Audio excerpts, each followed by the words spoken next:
Somo katika Injili ilivyoandikwa na Yohana. Siku ile Yesu alipaza sauti, yeye aniaminie mimi haniamini mimi, bali yeye aliyenipeleka.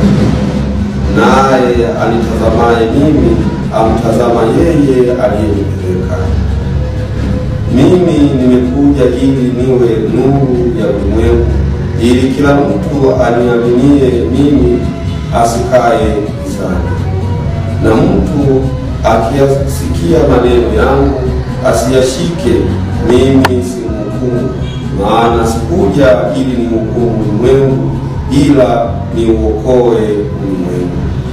Yeye anikataye mimi, asiyekubali maneno yangu, anaye amhukumuye.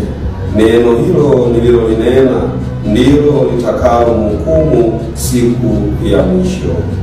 Kwa sababu mimi sikunena kwa nafsi yangu tu, bali Baba aliyenipeleka yeye mwenyewe ameniagiza nitakayonena na nitakayosema.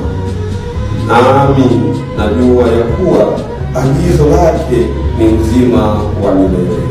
Basi hayo ninenayo mimi, kama Baba alivyoniambia, ndivyo ninenavyo. Neno la Bwana. Ndugu zangu wapendwa katika Kristo, ikiwa leo ni siku ya Jumatano katika juma la 4 la Pasaka, katika safari hii ya Pasaka tunaendelea kuimarishwa na neno la Mungu linalotualika kuishi katika mwanga wa ufufuko. Leo tunapewa ujumbe wa matumaini na mwaliko wa kumwamini Kristo kikamilifu. Somo la kwanza kutoka kitabu cha Matendo ya Mitume linaonyesha jinsi neno la Mungu lilivyozidi kuenea na Roho Mtakatifu akawatuma Paulo na Barnaba kwenda kuhubiri Injili. Hii inatukumbusha kuwa kanisa ni la kimisionari, yaani kanisa ni la watu wote. Hivyo nasi tunaalikwa kuishi kama watu wa nuru, kushuhudia imani yetu kwa matendo, kuwa tayari kutumwa kueneza Injili katika mazingira yetu. Na katika Injili Yesu anasema, anionaye mimi anamwona yeye aliyenituma. Hapa anatufundisha kuwa yeye ndiye ufunuo kamili wa Mungu Baba. Kumwamini Yesu si jambo la hiari, bali njia ya kuingia katika uhusiano wa kweli na Mungu.